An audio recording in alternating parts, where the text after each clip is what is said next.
અંબાજી મંદિરના ટ્રસ્ટના વહીવટદાર અને અધિક કલેક્ટર પર જીવલેણ હુમલાની ઘટના સામે આવતા સમગ્ર પંથકમાં ચકચાર મચી ગઈ છે અને સુરક્ષા વ્યવસ્થાને લઈને મોટા સવાલ ઊભા થયા છે. જો અધિકારીઓ જ સુરક્ષિત નથી તો સામાન્ય નાગરિકોની સુરક્ષા કેટલી હશે તે પણ વિચારવાનો વિષય બની ગયો છે. આવો વિગતે વાત કરીએ સમગ્ર મામલા વિશે આ અહેવાલમાં.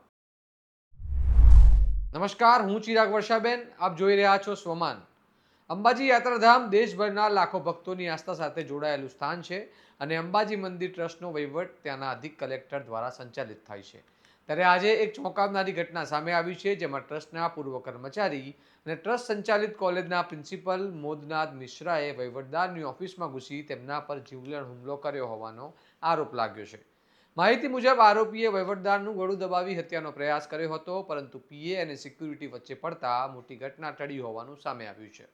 હુમલા બાદ આરોપી સ્થળ પરથી ફરાર થઈ ગયો હતો અને સમગ્ર મામલે અંબાજી પોલીસ સ્ટેશનમાં ફરિયાદ નોંધાઈ છે. પ્રાથમિક માહિતી મુજબ આ હુમલાની પાછળનું કારણ અગાઉ ટ્રસ્ટ અને કોલેજ સ્ટાફ દ્વારા આરોપી સામે કરાયેલી એસીબી ફરિયાદ હોવાનું કહેવામાં આવી રહ્યું છે, જેમાં વહીવટદાર અંગત રસ લેતા હોવાના આરોપ સાથે આ હુમલો કરવામાં આવ્યો હોવાનું પણ સામે આવ્યું છે. હાલ પોલીસે આરોપીને ઝડપી પાડવા તજવીજ હાથ ધરી છે અને ઘટનાની ગંભીરતાને ધ્યાનમાં રાખીને તપાસ તેજ કરવામાં આવી છે.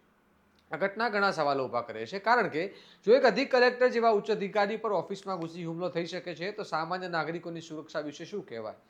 શું સરકારી કર્મચારીઓમાં સુરક્ષા વ્યવસ્થા પૂરતી છે? અને આવા બનાવોને રોકવા માટે તંત્ર દ્વારા શું પગલાં લેવાશે? હવે જોવાનું રહ્યું કે પોલીસ આરોપીને ક્યારે ઝડપી પાડે છે અને તપાસમાં શું ખુલાસા થાય છે. તમારું શું મંતવ્ય છે તેમને કમેન્ટ બોક્સમાં જણાવો અને સ્વમાનની ચેનલને સબસ્ક્રાઇબ કરવાનું ભૂલતા નહીં. નમસ્કાર.